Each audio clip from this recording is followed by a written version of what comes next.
Wow, it's hard to believe that we're here again for another Bible study, but this is non-traditional because all we're doing is working on trying to make sure we apply the word. It's one thing to know the word, it's another thing to apply the word. And so what we are doing in these meetings, we're just coming together and talking to people who have applied the word.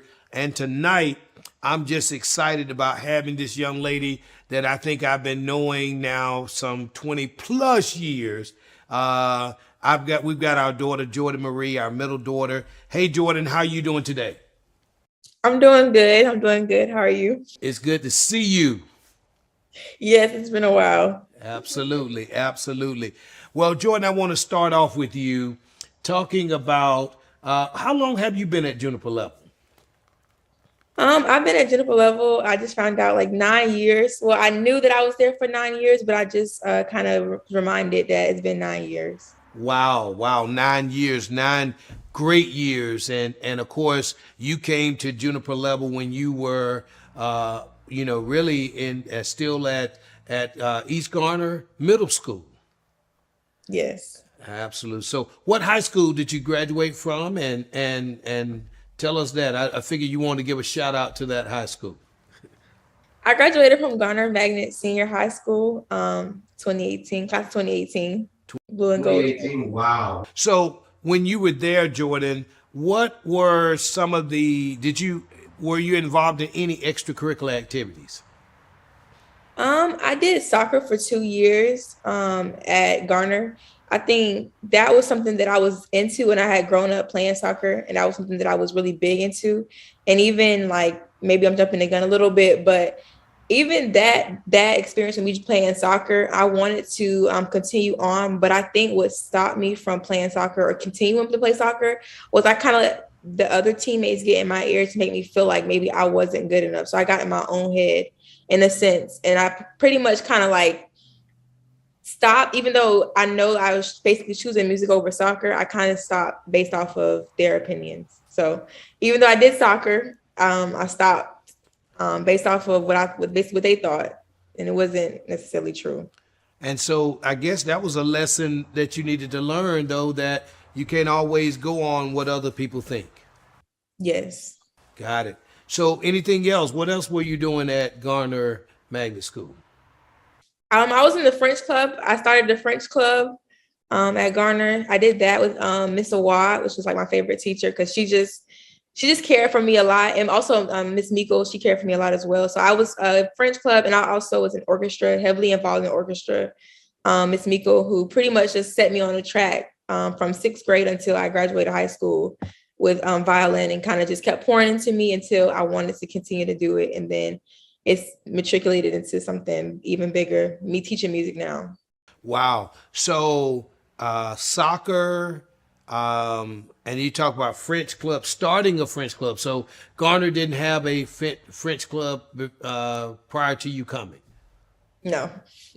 Oh wow! And then you talk about Miss Meikle and violin. Why violin? Why music?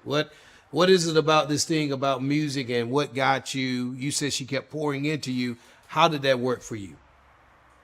I think music has always been in me. I really do. I know my mom prayed a lot for me to have music before I was born. I know it was a prayer of hers because she was afraid. I know she initially she was afraid that she might lose me. So I think she was praying for the story she told me that she was praying for something to have joy for, and she prayed that I would have a gift of music.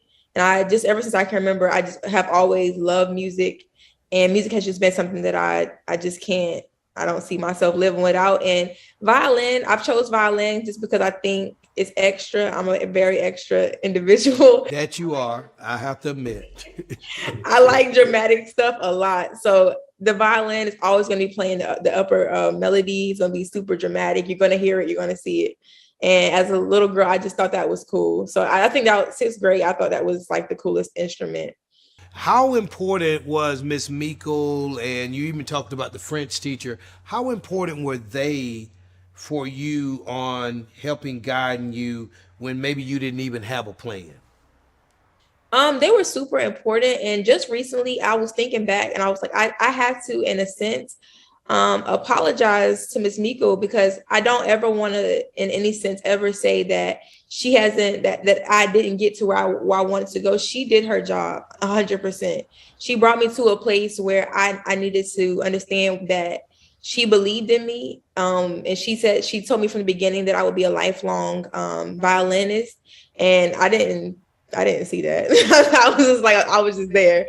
So I had to apologize to speak in my head, and one day I'll go back and actually say that to her, because I want to tell her I'm just grateful that she just looked at me and saw something in me, because music was just something that was in me, but she definitely kept watering the seed and pouring into the seed, and just making sure that I was always pushing me, always putting me as a student teacher. When I was just a junior or a sophomore student teacher, and just pushing me in directions that I didn't even realize were going to mean anything in the end.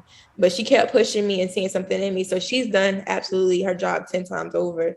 So just them pouring into me, and Miss Awad just pouring into me as well, just always being there, and always just being a teacher that cares, was something that started off with just monumentous movement. Got it. So then you have to choose college. And how did you choose whatever that college was you went to? How did you choose that college? So how I chose the college was, I was actually going to be Aggie born, Aggie bred. Absolutely. Now slow that down. Make sure that's it. Because I went to A&T's homecoming growing up. I wanted to be the dancers, like the Go to the Lights. I've always wanted to do that. And I wanted to go to A&T really bad. And I applied to A&T and got in, but they told me that, well, when they came back with the funds they were going to give me, it was only a couple thousand, like $3,000 or $4,000 out of everything. And I was like, okay, well, that's not enough money. As well as they didn't have an orchestra. So that would have meant me not majoring in music education, and me either just picking another major or picking another career field. And I didn't want to do that on top of not having the money. So I just happened to, on a whim, my dad being from Albany, my family, some of my family lives in Tallahassee. So they were just saying, come down to Florida and A&M. And I had never heard of Florida A&M. So I was like, okay, I'll come down there. So I went down there. And as soon as I touched the campus, I knew, again, just like the violin, that it was me. Like, I just loved it so much. It was family oriented. And I really just felt like a sense of, I really feel like God was pushing me in that direction, because I felt home. Like, it was nothing, everything felt peaceful about the situation. So when I got there, I actually never questioned it. The day I walked on the campus, I never questioned that I was not going to FAMU. And in that, do you think God was in that? I 100% think God was in that. Like, I just felt such a peace. Like, I just knew that I was going to go there. It was like it was already settled and resolved. Wow. So, and I think the other question I have with that is, did you just say, this is it? Did you pray about it? And I guess that's a plan, because your initial plan of going to A&T, they give you some monies and scholarships, but they don't give you enough. And then they don't have a music education major for violinists. So what would you say about sometimes having a plan, but then when you see that plan is not going to work, is there any thoughts about that on shifting or whatever? Yes, I feel like we have, like, as humans, we have so many plans, but like the scripture is true, like many other plans of I don't know specifically, but of the people, but it's the Lord's plan that prevail. And that's true, because it's like we have plans, but it's like what I needed, God knows along the line that I would need to be at a school that was specifically like what Dr. Chipman and what my professors did for me, Dr. Thomas, what they did for me.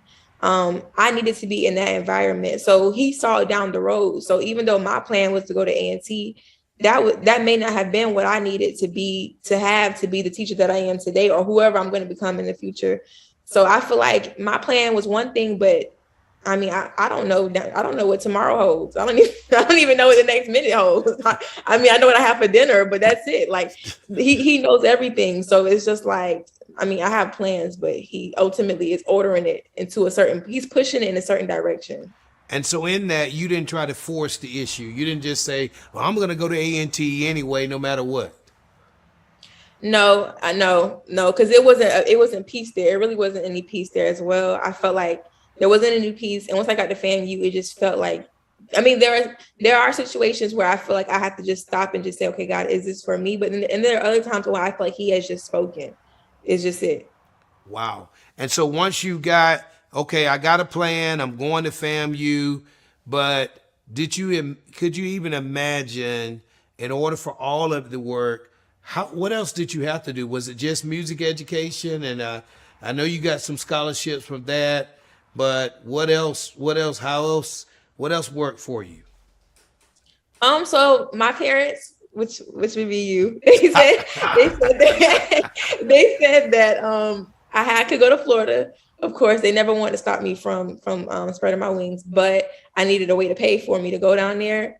And I applied for ROTC scholarship, and that in itself is just a whole different thing with me applying, not getting it. Well, meeting with a colonel, and a colonel telling me that I'm never going to get it because I didn't. My GPA was good. My weighted GPA in high school was good, but my freshman and sophomore year, I didn't do that well.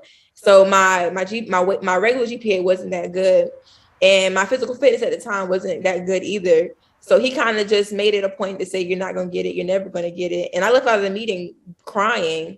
I was bawling in tears because he told me I wouldn't get it. So then I went back, applied for it, and then literally he said I wasn't gonna get it.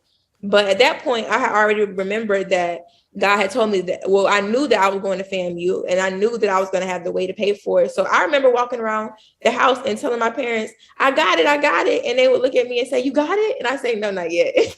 But I know I do.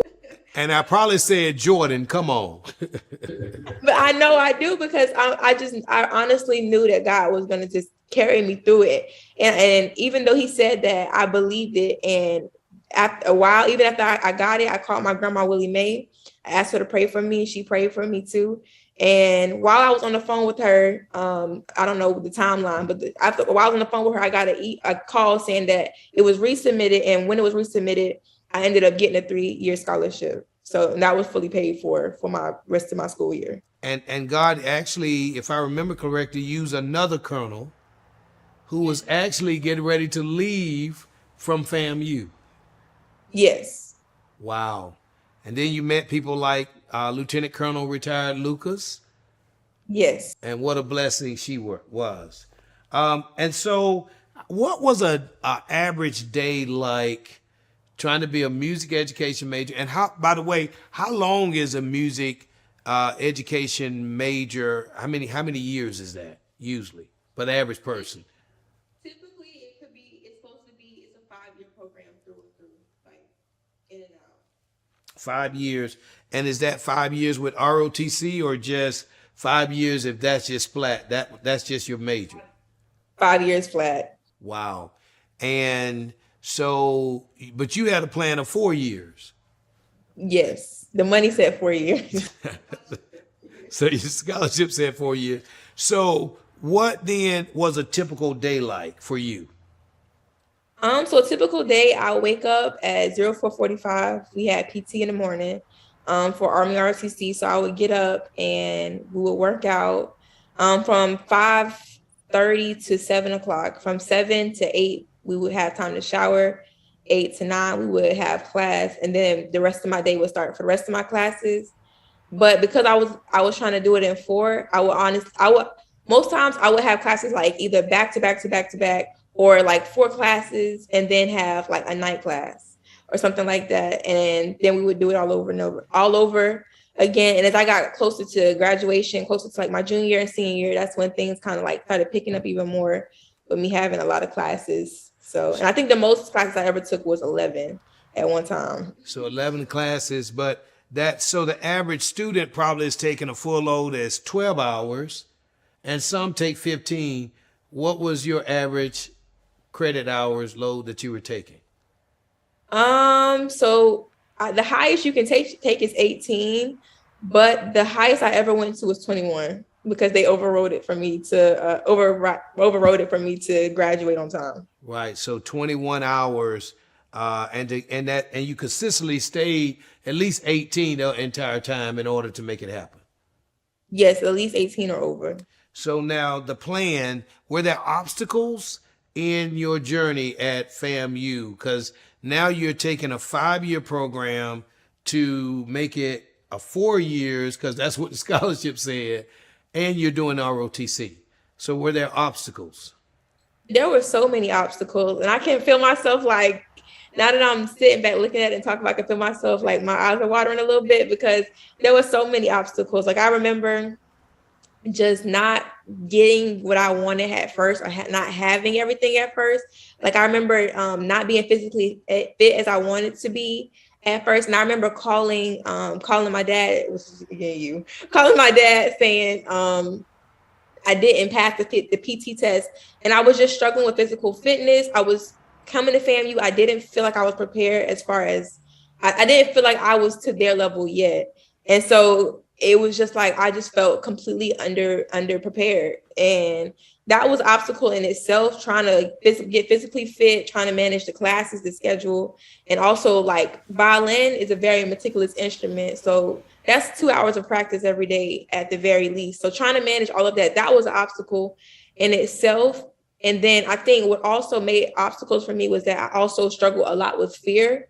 And that fear on top of not feeling like you're prepared, it was a lot. Like it was really a lot for me to continue on and on from day to day, and to really just have the courage to keep going. But at the same time, I could see what God was doing, because even through like not feeling like I wasn't prepared, I was just prepared enough for what he wanted me to be wherever I needed to be. Because by the time I graduated of my ROTC class, my peers had ranked me #1 female, and I ended up being top. Well, mostly every time we ran, I was always the first female to finish. And that was just through hard work and dedication, but also God just continuing to just push me and let me know, like, even though I may not be where they are, like he's got me right where he needed me to be. And I'm in his plan and in his will. And even through fear and times where I was afraid, and I would talk to Dr. Chipman all the time, saying, Dr. Chipman, I'm trying to just work past this fear and just work past and just be the best musician that I can be. Dr. Chipman was working with me and helping me to push even through the fear. And I can see now where me pushing, me growing, them pushing me was just God. It's in God's plan. Because now I look at my students and I'm like, I have to create that safe environment for them, so that they are they're okay not to be afraid, but to be themselves. Even if they do struggle with fear, I'm like, just be yourself. So I'm seeing now that I'm looking back at it, that everything that I struggled with has just literally pushed me into the person that I am today. And it's made me very humble. I'm not anything other than humble and grateful, because I know that there's no way that I could have made it through it all without God. And then I think you did realize you was at FAMU, because although I go Aggie, but FAMU, the Marching 100, which is really like Marching 300 or 250, where you start thinking about that, and Dr. Chipman, who really was the one that interviewed you, and actually you did an audition, because they actually had, FAMU has an orchestra with Florida State and with Tallahassee Community College. And so not only that, I remember ROTC, I remember music education, but also you had to play in the orchestra also. Am I correct? Yes. Wow. So, and so out of all of that, what did you take away from sticking to the plan? You having fear, you're talking about it at least to Dr. Chipman and Dr. Thomas and to others. Did you see God have his hand on you, although you had fear? How did you overcome that you didn't allow fear to stop you? In the moment, I can honestly say in the moment I chose to believe, but in the moment I did not see God's hand on it. I really didn't. Okay. Because it just felt like from day to day, it just felt like I'm struggling. I'm pushing. I mean, I'm showing up. I'm never running away from the situation. I'm there, but it just seems like I keep getting faced with things. Like I feel like I'm prepared, but then as soon as I'm prepared, it's like, oh, the standard is rising, and I'm just barely making it. And so in the moment, no, it didn't feel like God was doing anything. It felt like I was just like crying out for help, and he was just like, watching me. But as I look back on it, as I graduated, I realized he was literally just pushing me. Like every time, like I could never be complacent. I could never be comfortable. Like I could never be comfortable. So whereas my peers that may have came in as awesome musicians, awesome students, whereas they may have been greater than I was, they still had, they necessarily didn't have the mindset to go further than where they were. So as I may have started behind them, because God just kept pushing me, and I was uncomfortable the whole time. And I feel like he just kept pushing me, and to that point where now I'm looking back at it, and it's like he literally just kept pushing me to the place that he wanted me to be. So in the moment, no, I didn't, but I chose to keep going. I didn't turn around. I didn't stop. I just kept going. I just kept believing. But I didn't feel him nor see him as far as in that situation. I just felt like that was a situation that was just happening. I mean, I believe it's believing that he was going to turn it around, but I didn't understand it. I really didn't understand it, because I was a lot of times I would talk to you and I would say, well, Dad, I wish that I had this, and I wish I had that, and I wish I had this, and I wish I had that. And I remember you telling me, well, I wish that, that you had your father, and you didn't, but God knew that you had whatever you needed to be successful. So looking back at it, yeah, God knew exactly what he was doing. He was making me uncomfortable for a very good reason. It was uncomfortable for a very long time. For a good 4 years, I was uncomfortable, but he did that. He did it on purpose. Now, you talk about that spiritual growth while you were there. Were you still actively involved in church? Because I know a lot of times when you go off to college, at least me, going out to college, I didn't really, maybe I found a few churches, but were you actively involved in church down in Tallahassee? So I wouldn't say that I was actively involved. I never joined like a ministry or anything, but I did join Shady Grove Church. And my relationship with God in college just grew stronger, honestly. When I left for college, I remember the Sunday before I left, I was so scared. I was shaking. And I remember Minister Oaks came and just hugged me and reminded me that God was going to be with me, because I didn't want to become anything. I know what stereotypes are for college. I didn't want to become anything that I wasn't proud of, I wasn't pleased of. I didn't want to go into a backwards motion. I didn't want anything like that. So I really was scared to go to college because I didn't want to disappoint God. I had started my relationship with him, and it happened to be, it was like the best thing ever. And not to say that I was perfect by any means, I would never say that. But it's just the fact of me getting away from him. Like once I realized how good he was and how much my life was turning around because of him, I did not want to go back to my old self or to my old ways. So I definitely was just scared to go. But as I got there, I met Dr. Thompson, who was just like my person to encourage me, because as I got there, she was just like, she kind of embraced me as like her own child, and just reminded me that God was with me and that God would lead me and show me the way, and that I could still have fun, but also be saved. So she brought me to her church, which is where I kind of found my spiritual family, or outside of a Juniper level. And from there, I joined the church. I loved my pastor. He checked up on me. My pastor's wife, he checked up on me constantly. And through it all, my spiritual growth only grew in college, which I'm grateful to say, because I know a lot of people, it's always the opposite. They pull away from God and then come back. So I was very grateful that I think my uncomfortability wouldn't let me pull away from God. I was too uncomfortable and too vulnerable to be pulling away from God. Like I need him every moment, every second. I'm struggling with so much. Like I can't pull away from him. Like if I pull away from him, I might not make it. So your struggle, it really was a struggle almost all the way through, from freshman till graduation.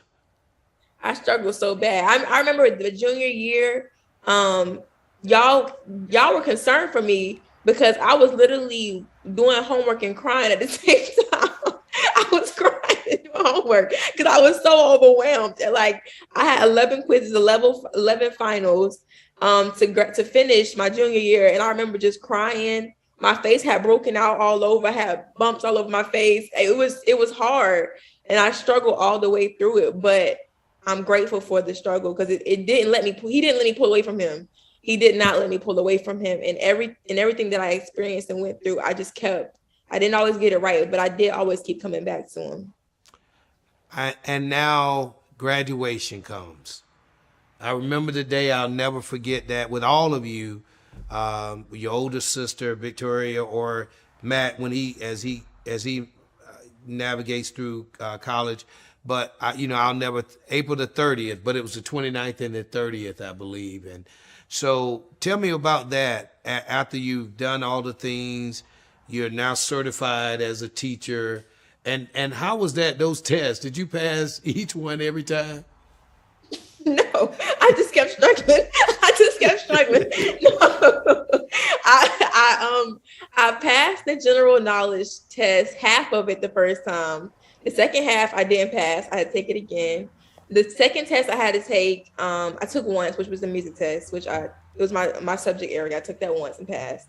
Then the professional came and I took that 3 times. The first time, yes, 3 times. The first time I was a good ways away. The last time I was 1 point away, and that was actually the determining factor for me going to Palm Beach County and teaching, and not teaching, but student teaching in Palm Beach County in Palm Beach, Florida. And I really wanted that because I was ready to get away from Tallahassee. I really wanted to run, basically, because I had struggled so much. I really wanted to run. I wanted to go to another place, another location, but God wanted me to stick it out right where I was because he wanted me to finish, even through the struggle. So I ended up 1 point away. So I ended up not being able to go to Palm Beach County, Florida. But then the last time I passed it and that was it. And out of all of your education majors, I think we're maybe less than 10 out of all, maybe 5 or 6, if I remember correctly, were fully certified. Yes, only 5 or 6 were fully certified. And also you pass. You're also with ROTC, so now you became a second lieutenant in the United States Army. So we're very proud of that, and that brings challenges. Am I correct? Yes. So all of these plans. Now, how do you determine where you're going next? As we try to draw this into a conclusion, where are you now anyway? Since it's been a while since I've seen you, where are you? I'm in Silver Spring, Maryland. I'm teaching in PG County. Not PG County. Yes, PG County. Oh, wow. PG, almost everyone who knows anything about Maryland knows about PG. I mean, Kevin Durant, I can go a list of NBA players. A lot of them came from out of PG County. Mm-hmm. How's that been? It's been good. I think had I not been through everything that I went through, just from high school to college, I think my focus would have been more so on me as a musician rather than what I learned. What I learned was that music was so much more than just being the greatest. It was a way to touch people. It was a way to find yourself. And also I learned that if you can give somebody something to run with, if you give somebody something that they can put in their hands, that they can have hope for, then that's greater than just being the best musician that there's ever been to ever touch the universe. And I think had I not struggled so much through it, I would have lost, I'm not sure, but I would have maybe have lost sight of the fact that it's not always about, are they perfectly in tune? The person itself, how is that music impacting them? How is what you're giving them actually touching them and helping them in their own life? So with my students, I see them exploring music and they're like, at first, like, I can't do it. And I'm like, yes, you can. Yes, you can. Yes, you can. And they're like, Ms. Robinson, I can't do it. I'm like, yes, you can. And so as I see them, or I see some students that remind me of myself or don't remind me of myself, it's good to see them push themselves or explore themselves or be excited when they make a sound on their instrument. It's exciting to see themselves kind of see hope just for themselves where they didn't think they could do anything at all, or they already doubted themselves, do something. It's good to see them smile and say, oh, I got it. And they're super happy when they get even the smallest things. So teaching there has been one of the most biggest blessings for me because I see so many things day to day that just people are struggling and going through, and you can see it. But music is hope to them. Music is something that they can they can feel, they can get into. We started off with in an unconventional way. We started off with just, what does music mean to them? What does music mean to you? You listen to music all the time. Some of y'all listen to music. I was like, some of y'all listen to music while I'm talking right now. but what does music mean to you? And I think we started off with that basic of music and them as a person. I'm really concerned about. We get into the music as a result of them, not, we don't get into music as a result of just being good. I get into the music as a result of what that means to them in their lives. Wow. And this also what it means to me in my life. Wow. I guess in conclusion, then, did God open up doors for you to be there? Do you think that God opened up the door for you to be in PG but living in Silver Springs? What happened? How did that happen? As we draw this to a conclusion, I just want, I'm thinking about this sticking to the plan, and it sounds like you're in a place that you need to be at. Yes. So the last thing I have to rewind. I wanted to be an active duty soldier or second lieutenant in the military. I just knew that I was going to get active duty. Matter of fact, I was told, Robinson, you got it. Don't worry about it. And the Army made a change to the systems, where the system changed on how they assess you. And I ended up not getting active duty, even though I made the cutoffs, which by the old system, well into the cutoffs by the old system. And so I ended up not getting active duty. The HRA, which handles all of our paperwork for FAMU, actually was so moved that I didn't get active duty that she was in tears. And I could barely, when the colonel told me, my legs were literally buckling, because I had no intention of being a teacher. I didn't think I was ready for that. I didn't think that I was good enough. I didn't think I was ready for it. And so when I heard I wasn't getting active duty, I didn't know what to do. So I went home. I cried in the car. I cried at home. I took a nap. I called my parents, told them what happened. They encouraged me. I went home. I cried. I went to sleep. I woke up, and for some reason, every time I sleep and wake up, God gives me new strength. So I woke up and I was like, okay, I didn't get active duty, but I trust God. And it's always that peace that he gives me. And literally I was like, okay, where am I going next? And so I was thinking about like Puerto Rico or something, since I have nowhere else that I have to be. I was like, I'll just fly out of the country. so I started applying for jobs in schools, and but I had to make sure that wherever my unit was, I wanted to be there. So I started applying for units for reserve, where I could get placed for my unit. And all the slots kept closing.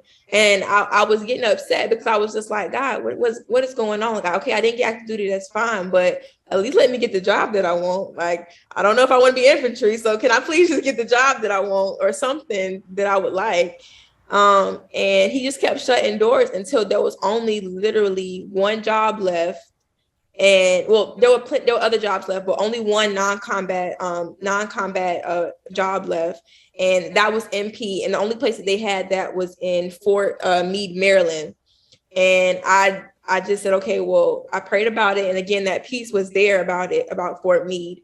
So I went ahead and selected Fort Meade. I got the nod for Fort Meade because they were full. Well, the job that I wanted, which is Adjutant General, was full. So then I said, okay, I'll just be a nurse. And then they were like, okay, well, they don't have nursing if you haven't majored in nursing. And the last thing they had was military police, which I actually had spoken in my junior year that I wanted to be it. But because of my experience at advanced camp, I again felt like I wasn't good enough. But again, God reminded me that he had placed me in certain areas for a reason. So MP is what I ended up getting. Military police, what I ended up getting at Fort Meade, ended up getting approved, which was like the only slot left besides like staying down south, which I didn't want, and just either coming somewhere towards up north. That was the last slot they literally had. Like, I was kind of like pushed into that area, but I always believe like when God is pushing me into an area that when I'm getting pushed somewhere and I can't control it, that God is controlling that. So then from there, I was like, well, I got to teach. But again, I didn't feel confident in my ability to teach. And which is when I ended up student teaching my last semester. And then that's when everything that I had learned, that Dr. Chipman had taught me, Dr. Thomas, all my professors had taught me, literally poured out of me as I got into the classroom. And it was like literally like magic. Like my teacher was like, why would you ever say you're not prepared to teach? These kids love you. They're hearing you. They're understanding you. You're doing well. You have it. he just, that whole semester was a semester of healing, of reminding me that God knows what he's doing. He's not confused at what he lets me go through. So then I applied for school counties in Maryland, but I always had the dream, even since I was younger, that I wanted to teach in underprivileged areas. And so I kept hearing PG County, PG County, PG County, PG County. And I was like, okay, I want to go to PG County, because I knew that's what I wanted. And somehow, some way, I don't even remember how we ended up connecting. I ended up getting put together with Potomac High School, my school that I teach at now. And the principal just so happens to be a Rattler, but I didn't know that when I applied there. I just applied. And so happens that he's also a FAMU graduate as well. And from there, I applied, I got it. And I know I'm home. Like when I go to school, I have support, I have love there. I know I'm home. Like, I'm home. Well, Jordan, it's been great talking to you. It's good to see you again. And I'm so proud of you. We're proud of you. Juniper Level is proud of you, knowing that you represent us there. And we're so thankful for what you're doing. And we've labeled this sticking to the plan, and you've stuck to the plan, and look at what the Lord is doing. We believe that he's going to do great things through you.